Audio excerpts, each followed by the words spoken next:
Welcome, everybody. I'm Jackie Malloy from Meaningful Aging Australia. As we begin today's session, as always, let's start with our acknowledgement of country. As I do, you can also acknowledge the lands that you're joining us from today, maybe in the chat. This acknowledgement was created by Jonathan Hill, who is an Indigenous Australian poet and teacher. Today, we stand in footsteps millennia old. May we acknowledge the traditional owners of the Kulin Nation, whose cultures and customs have nurtured and continue to nurture this land since men and women awoke from the great dream. Meaningful Aging honours the presence of these ancestors who reside in the imagination of this land and whose irrepressible spirituality flows through all creation. This month is our last meeting of Book Club for Jacinta Parsons' A Wisdom of Age. You might have your own well-thumbed copy.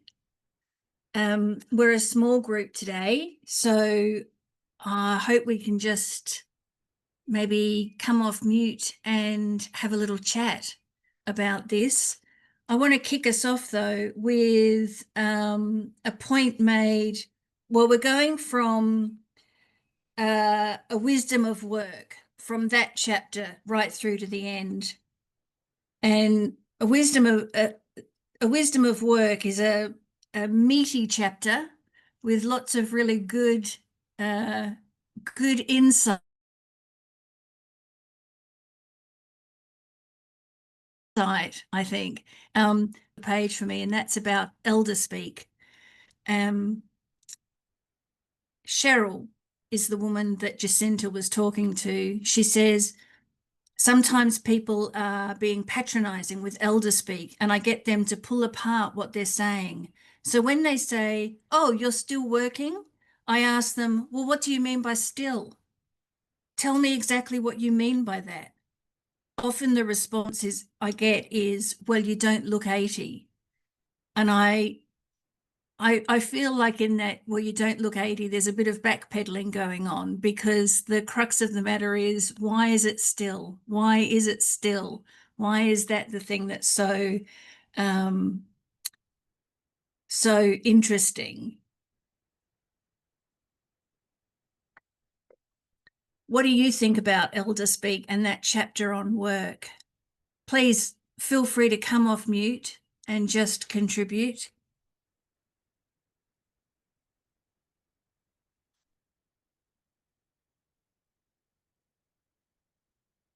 Another thing that I really loved was somehow the solution of the labour market is to get grey-haired older women to care for everyone else, because of course they will. So true. We've got to get better at saying no, I feel. Oh, Yeah, thanks, Jackie. It's Mary here. hi, Mary. As I'm not 80, but I'm sort of juggling this decision around retirement and all that sort of stuff at the moment. But so I was quite inspired by Cheryl. I thought she was a wonderful, spirited woman, and I think for women in particular, maybe for men. I'm not a man, so I don't really know, but there's so much attached to work.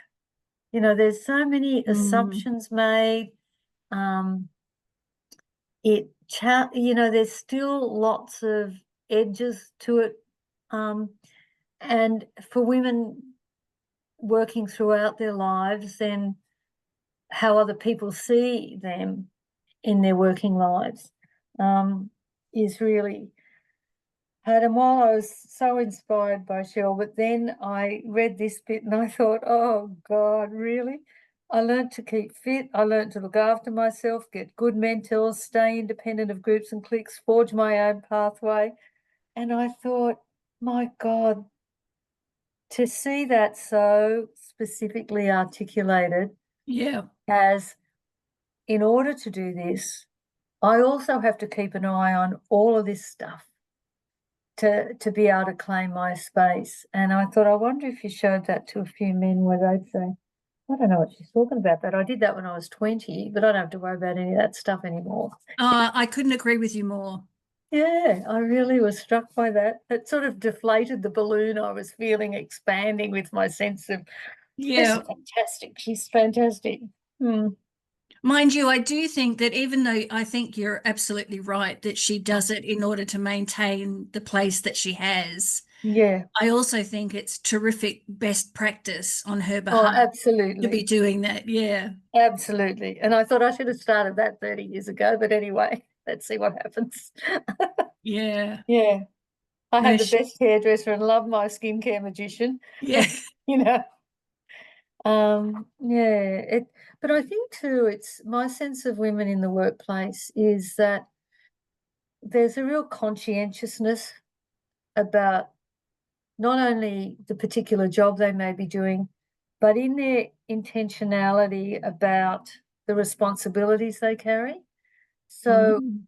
you know, I think in some ways, I don't know, but we take it very seriously, and there are real choices to be made, and those choices um,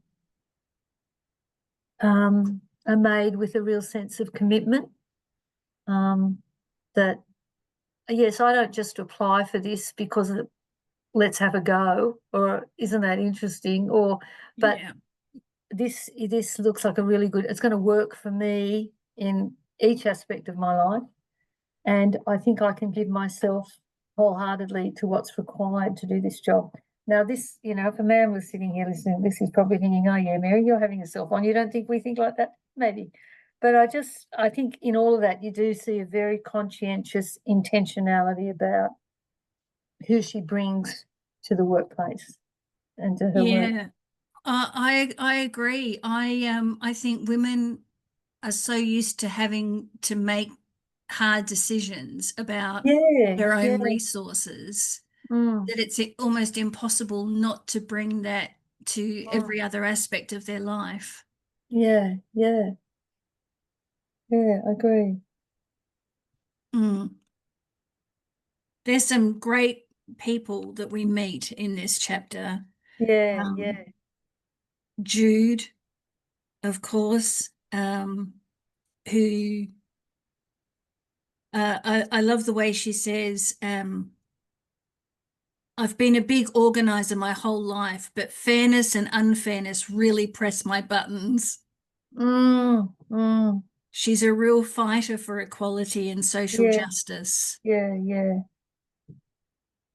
So she was terrific to read about. And then Nim, who gives us this amazing perspective of not only someone who's an elder now, Mm, but talking about intergenerational working yeah. because she was given this role as the CEO's sidekick. She Yes, was very yes. young. Mm, Yeah. So yeah. that was a wonderful perspective to be able to get her remembering what it was like to be young Mm, and in that very unusual role for her age. mm.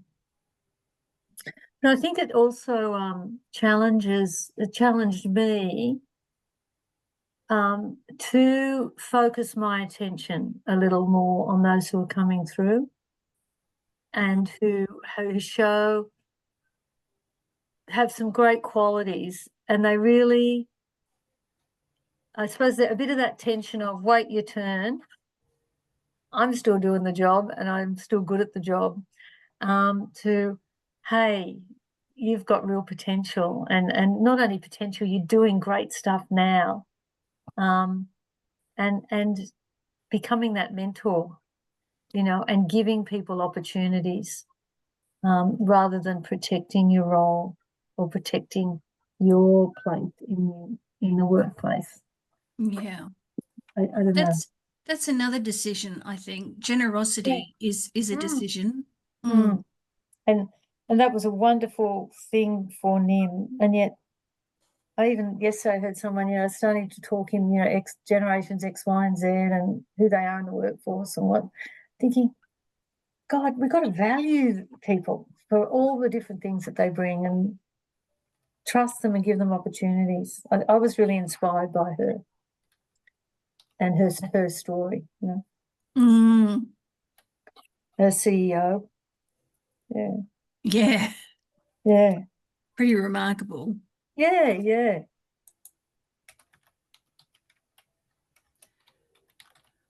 How are others finding this chapter and the different women that we're meeting? I'm finding it so amazing. Like the whole story. Now, in my life, I'm a person that do appreciate people, which is not common, but that's okay. And now I'm getting to be an old person. I notice there's a difference, in that category of people. But the book just showed me how I just need to be who I am and be kind to people. So many people do not understand that so many people are going through stuff in their life. And I found that a lot of people really don't want to talk about any of that stuff, where in reality, I'm a sort of person, if you met me and I don't know you soon start telling me all the stuff your subconscious had hanging around, and you're recognizing it and you're going, oh my God.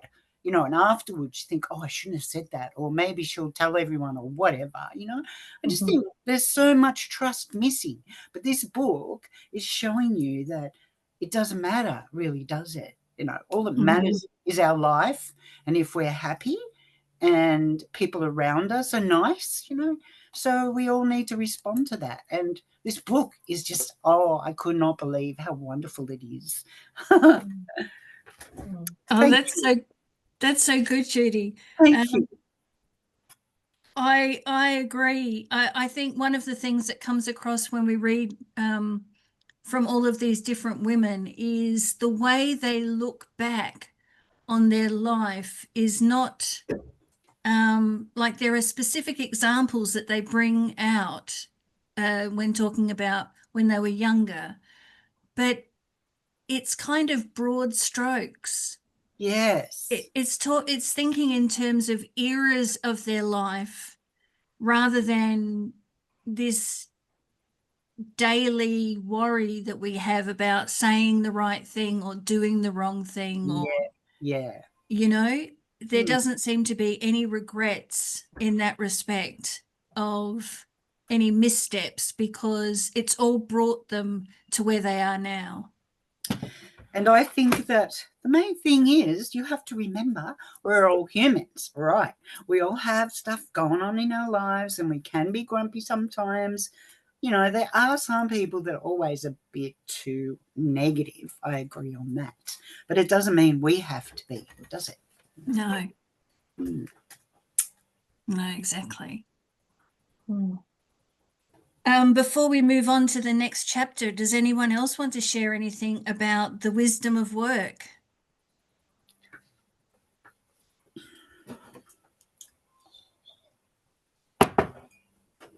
All right, let's move on to the next chapter. Wisdom of imagination, Mm, timelessness. Well, this is interesting because this is really in meaningful aging terms, this chapter is connect to. This is all about the connections that we make. Um, Jacinta talks about finding the sweet spot and the flow state.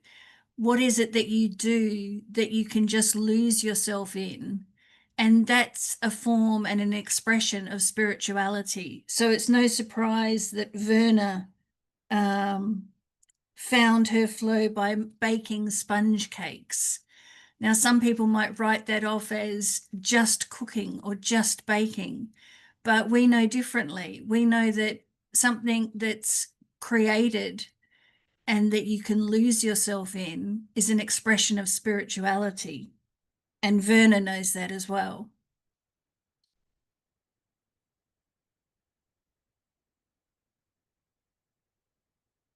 Thoughts on this chapter, everybody?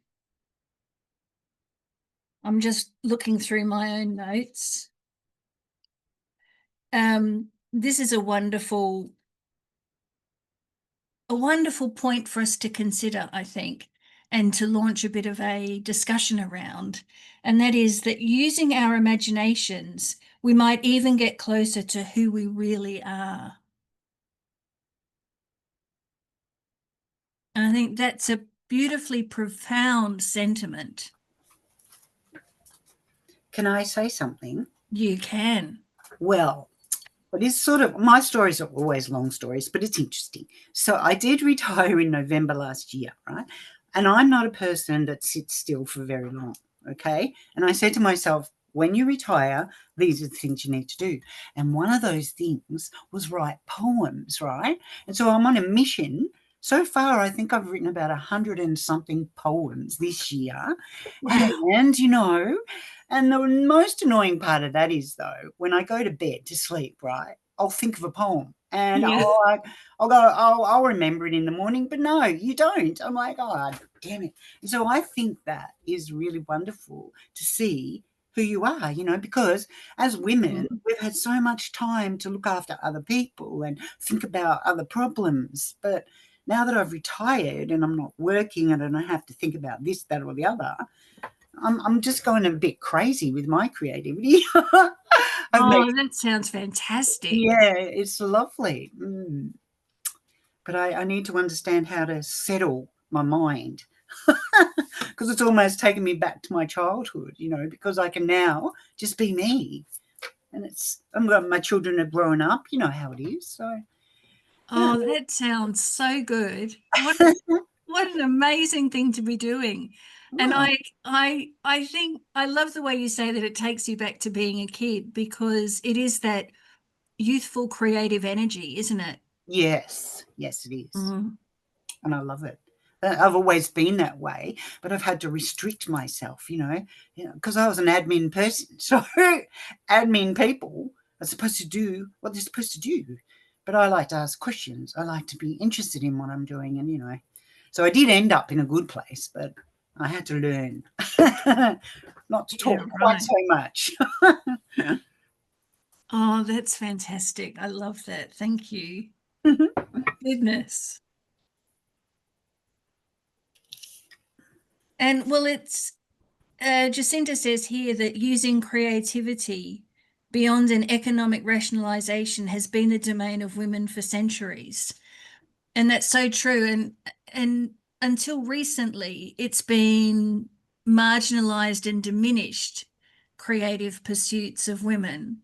You think back to, like, you Mm. just have to watch an adaptation of a Jane Austen novel to have that image in your mind of women sitting around a parlor cross-stitching and embroidering as if, you know, this was all that they can do, to sit still and be busy with their fingers.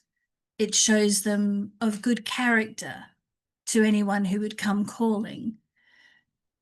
But women's ability to create has so many dimensions. There's the most obvious and profound, which is the ability to have a baby. But women have had this incredible history of creativity.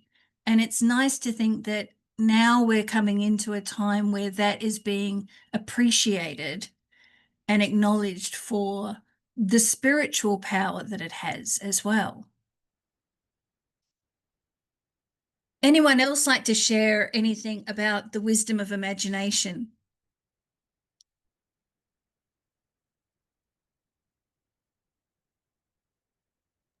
I was also, yeah, thanks, Jackie, curious around this sense of there's a different rhythm to life. And when you're working in that space or living in that space, there is a different rhythm and what is important and what isn't. And I've noticed that shift in myself, that being driven by the externals, where I've got to be, what I've got to be doing, who I need to be talking to or seeing or whatever, to that more, I suppose it's more of a contemplative rhythm. And I can see, like in the baking of the cake or the or the knitting or the sewing, or even the writing of poetry, which is quite, there's a rhythm to that it demands a different rhythm. You can't write poetry in a hurry while you're thinking about 101 other things. And I think, Judy, I love the way you sort of shared that it writes you. It comes to you. It's and you pay attention to it. But so that I thought that resonated with me, and I think it's also very hopeful. And you're right. How we can underestimate this as sort of needless activity, or a waste of time, or being creative and imagining. Yeah, there's the piece in this chapter around the manifesto, and how, as women often do, they collectively mobilized. They sat, they knitted, they watched, and they plotted. And their whole reason for being was to bear witness as people that could. They had the time to be able to do it, so they did it. They sat and knitted and bore witness to what was happening in the environment. And I think the knitting nanas, it's really something. But I also, don't you think that as women in our life, we mostly bear witness, I think. I'm probably not one of the normal women who don't say much, but because I like to give my opinion, but I often find that it's not, you can't do that because the person's not ready for it or whatever. We can almost, I feel as women, we can almost see people who they are and they don't even see it, like children. I'm thinking of an example, like your children, you sort of get to know them and you get to understand. I think we do that with people a lot. Yeah. Yeah. Yeah, I agree.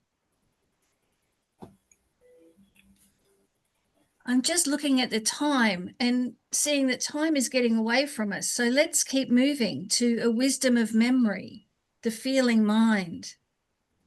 Memory is complex, not simply because it is flawed, but also because it lives outside of time. Another really, sometimes Jacinta just writes a sentence like that seems on the surface to be very simple, but it's actually very profound.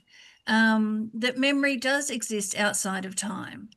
Even though we're remembering times, it's still not of this time.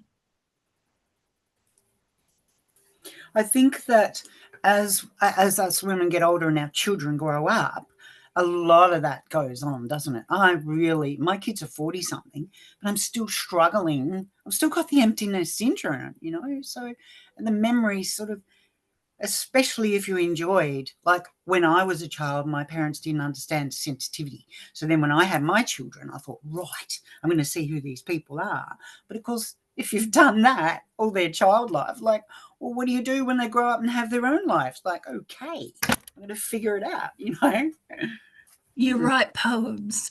Oh, yeah, exactly. You don't go off and get mad. No. Like one of my sons got quite mad at me, and I knew I had to be quiet. He used to be so close to me, right? But now he's not. But I had to just listen. And I asked him, why are you so upset? And the first thing he said to me was, Mum, I don't want to tell you how to live your life. And I'm thinking, well, that's interesting. We can sort of read into what people are saying, I think. Yeah. And as much as it hurts or gets you upset, you can't actually share that. You have to just stop and let it just be thrown at you. I think with children, now I don't have my own children, but I have 4 nieces who I'm exceptionally close with. And I can only imagine that as a parent, this would be this feeling that I'm about to share would be amplified. But that is, my nieces are all 30-something women now. They are, they're cooked. They're adults. They're right. Yeah. But I can't look at them without remembering the little Exactly. girls that they were. Yes. Yes. And it's really difficult for me to acknowledge the full adulthood that they've come into. I have to really work at that because it doesn't come naturally. I'm extraordinarily proud of them and I love seeing who they grow into. But I really have to work at it to remind myself that while I have beautiful memories of them as little girls, they're not little girls anymore. They're not teenagers anymore. They're not just starting out anymore. They're really in the thick of it. Well, that's like with my son, the one I was just talking about, right?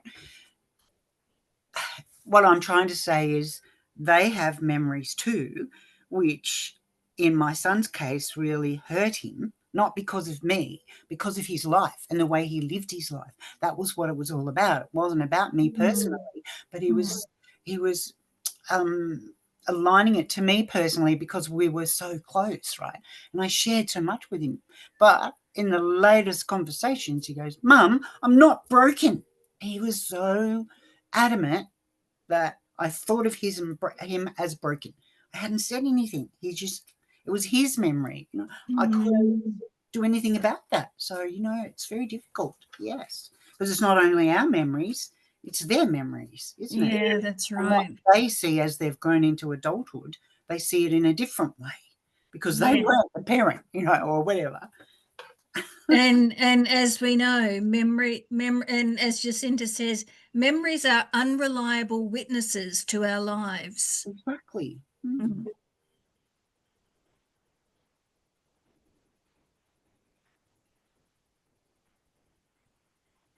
Oh, I found that quite a challenging piece, actually. Um, yeah, and the impact on your sense of who you are. Yes. Um, Amazing. yeah, and the memories that are very clear to you, and maybe memories that have affected you. That there's something happening to you, that they're like these moments. And I suppose sometimes when things come back unexpectedly and you think, gee, I haven't thought about that for years, or forgotten all about that, and then you remember it. So I'm interested in the role memory plays in maybe alerting us to something that's happening in our lives right now, Mm. that however you reacted, or certain things you think, gee, yeah. that was a funny thing for a kid to do, or I wonder, or that was a beautiful moment Yeah. with grandma, or with the day we did this or the day we did that, like with my grandma making rag dolls. But then the question to me is, I know that's there, but then why did I think of that today? Mm. Yes. What's happened in my life today that has brought that memory back? Yeah. Is it telling me something about me or my grandma, or about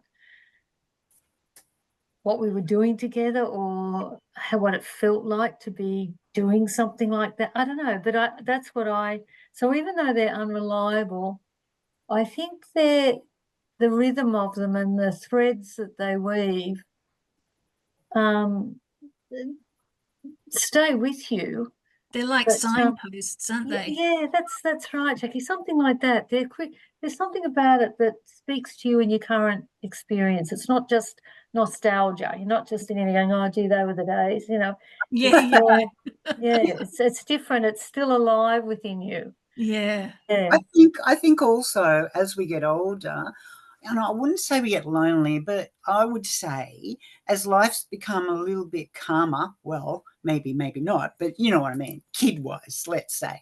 So now we're in a place where we can look at those things And I sometimes do that, and I do think that it's because I'm missing something, yeah, whatever that might be. Mm. The closeness of a person, or the memory of seeing someone joyful.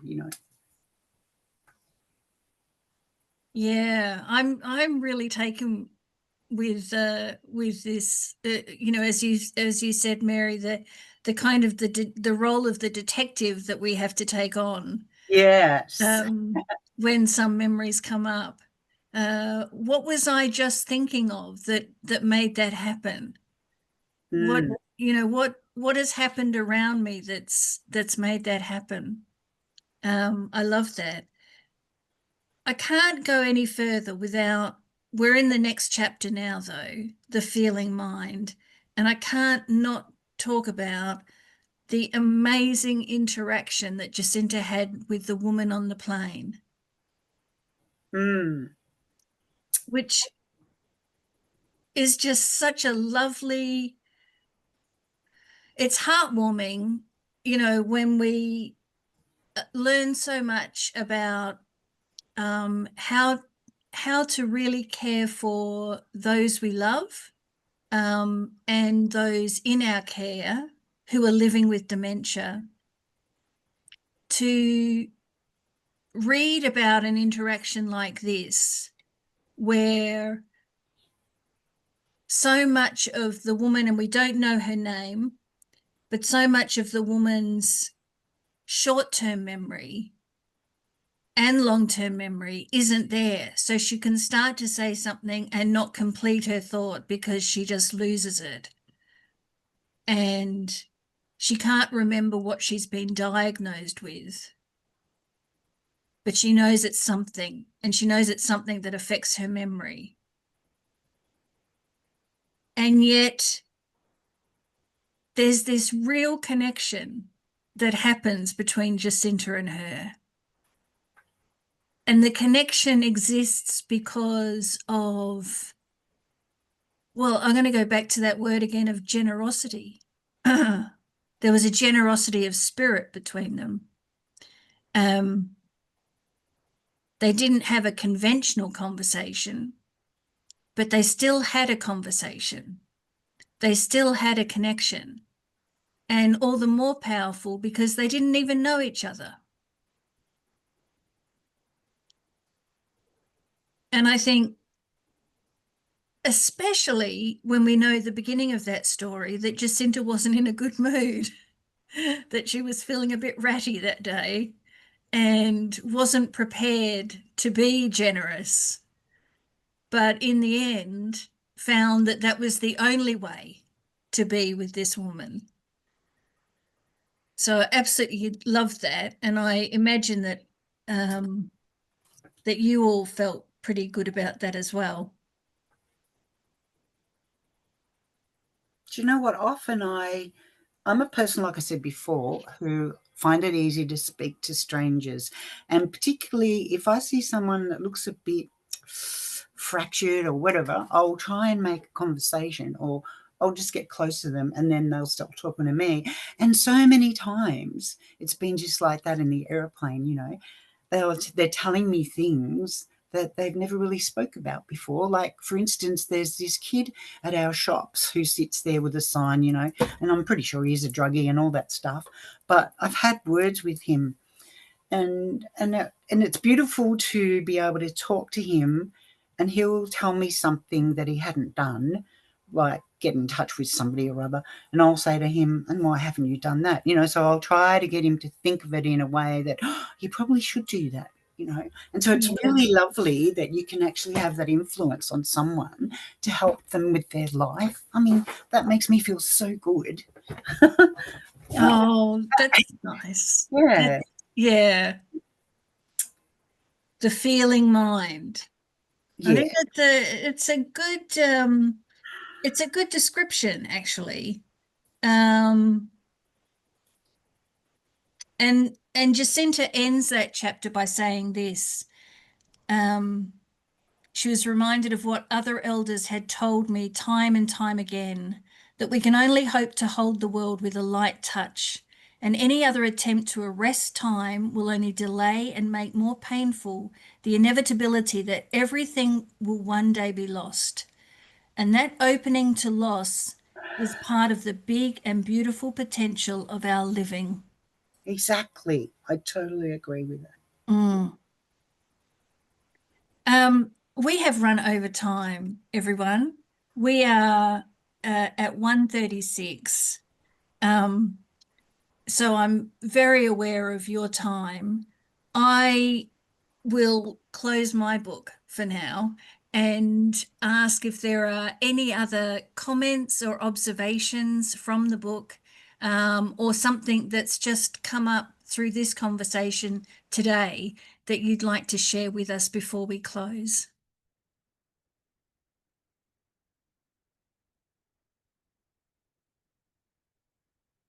I'd just like to say thank you, Jacquie, for leading this session and the sessions around this book. And I'm just very grateful. I feel as if at the moment it's a real companion book that I'll keep close by for a little while. Thank you. And thanks everybody else for, what you've shared over the times we've met. Thank you, Mary. That was lovely hearing your thoughts. And it was lovely being with people in the older zone, the third cupboard, as my physio used to say. There's 3 cupboards, one when you're young, when you're married, and one when you're an old one. And my joke is, and then there's the box. But anyway, we won't go there. But it's so lovely to share. That's why I really wanted to. So you've had 3 sessions. I couldn't get to the last one because my stupid computer just played up shockingly. So it's really nice to share with everyone else's thoughts, Oh, thank you for being here. And thank you for doing it. It's lovely. Yeah. Thank you, everyone. It's been a real treat to read this book, and I'm so glad that you've all been enjoying it as well. And as Mary said, keeping it as a bit of a companion for a while. It deserves to be a companion, I think. So that's lovely. All right then. Well, okay. We'll say Thank you. goodbye. Bye. Have a wonderful rest of the afternoon.